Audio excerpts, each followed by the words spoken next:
Na Kongresnem trgu v Ljubljani potekajo še zadnja pripravljalna dela, vključno s čiščenjem teh zgornjih površin za predajo pešcem.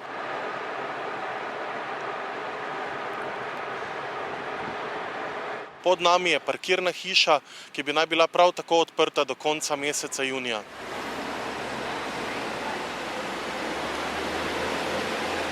Prvi rok za dokončanje izgradnje garažne hiše pod Kongresnim trgom v Ljubljani je bil že lani, vendar so se dela zaradi arheološkega najdišča nekoliko zavlekla in tako se sedaj končno bližamo koncu del in predaji 720 parkirnih mest v porabi, od česar jih bo 334 na voljo okoliškim stanovalcem po izredno ugodnih pogojih, saj bodo morali za mesečni najem plačati zgolj 60 evrov.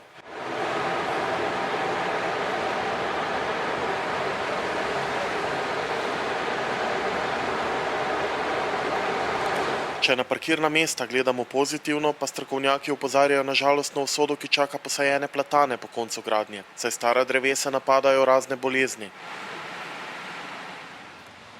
Ker gre za najbolj eminenten trg v mestu, bo zagotovo treba poiskati ustrezno rešitev za prihodnost.